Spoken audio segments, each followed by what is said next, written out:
Now, understand there are 4 women listed here as human trafficking victims that were smuggled across the border in addition to her.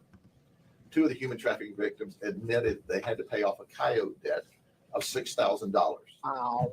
Make no mistake about it, the government is complicit and is aiding and abetting human trafficking in the United States because they're creating an environment for people to start out here at more than they amassed where they came from.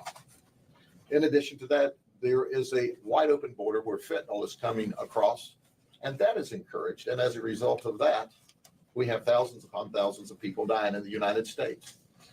And then the best that our federal politicians can say was, well, it didn't kill as many people this year as last year.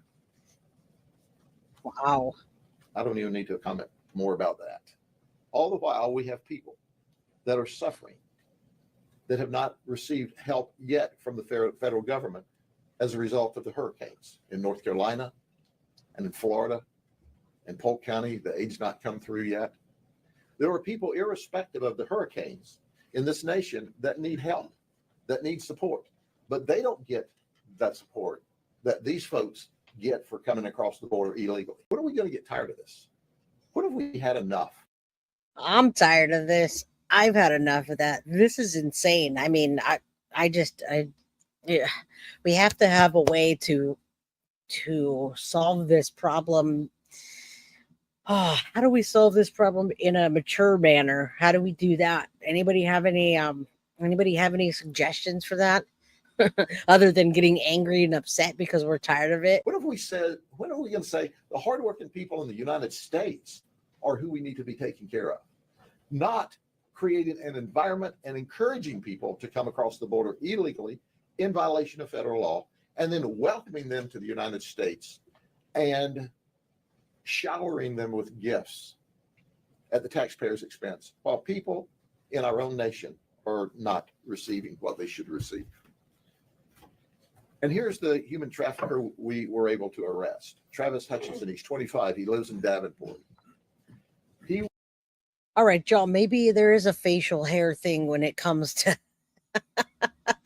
just a joke, but we were talking about chomos earlier and facial hair.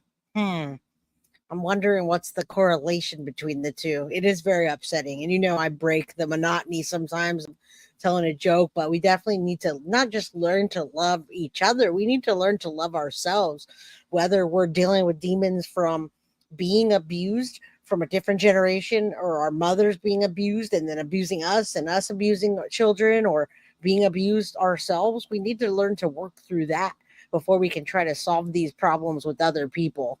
That's the thing. That won't happen until we address our own issues. He was dealing with 2 females, one from Colombia and one from Venezuela. Now, the Colombian came to Mexico, to California, and then to here. She was recruited by a coyote who took her to the border and said, all you have to do is walk across.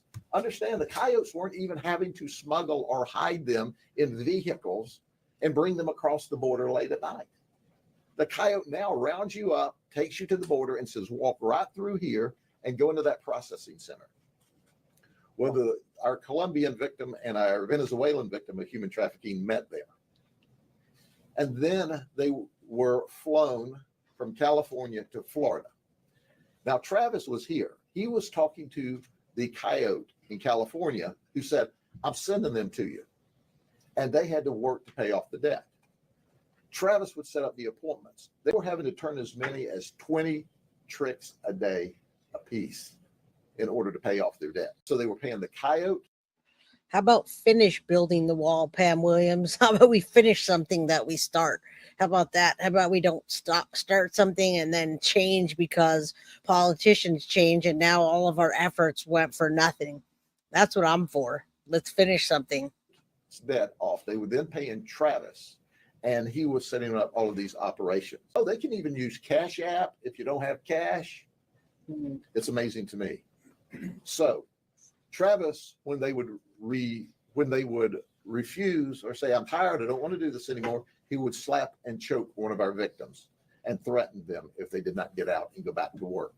It is exciting. If this operation had only involved his arrest, it would have been a success. But let me go over a few more of the arrests. Now, what would an autumn sweep operation be? What would any of our undercover operations be where we're dealing with human trafficking, prostitution, child predators without Disney? We always arrest Disney employees. This is Ubane. Here we go, y'all. This was the Disney employee busted in Florida human trafficking sting that nabbed 150 suspects. Finally, to the Disney people. Look at those cases. Look at those faces closely. They look like many other people's faces. And Bree, I want to text you, but you don't have your phone. So Bree, if you're on here, I'm going to text you. Let me know if you have your phone back. Oh. Mura, he's 28 from Davenport. He's a wood carving artist when he's not soliciting prostitution. This is Kyle Widmeyer. He's 20 from Philadelphia. He works as a custodian for Disney. He said he just moved to Florida at the end of September from Philadelphia. Well, Kyle, welcome to Florida. Welcome to Polk County. Welcome to Florida. And there's Juan Albino. He's 35. He's from Haines City. He works backstage utilities. Oh, by the way, he's married and had a wife at home. And of course, being patriotic, people wanting to have sex, there's the military members. Juan Barrio, who's 47. He's a disabled vet. He was born in Columbia. Norrell Cooper from Orlando, Navy Reserve, supply clerk. He's stationed in Jacksonville. Then there's Alejandro Parra. He's 20 from Davie, Florida. He's a paralegal in the Army, stationed in Orlando. You know what he told us? I literally do this at my job, meaning he processes paper for soldiers that are arrested. Well, heck, when he bonds out, he can go process his own paperwork. You know what I mean? And then I always like to point out the loyal husbands who leave their wives or fiancés at home while they have sex. So here's Leanthony Williams. He was arrested on Friday, October the 4th. Thank the Lord for that. This is crazy. Think about how many STDs these guys are bringing. Maybe even more than STDs, folks. Maybe they're spreading HIV. Maybe HIV is spreading. Maybe like really bad STDs. All kinds of things that their wives and people are getting because they're doing this. Their unsuspecting wives, their children. I mean, what's happening here with those people? What's happening in general? I mean, this is not something that we haven't heard of before. It's just we're hearing of it now, and thankfully they're being used as a poster, the poster childs here. So do me a favor, hit the like button because I do want to get this spread out there. I want people to see this and pay attention to it, watch it, share it. Man, this is, I mean, if one unsuspecting mother or wife, that too, see life, that too, one suspecting mother or wife, something happens.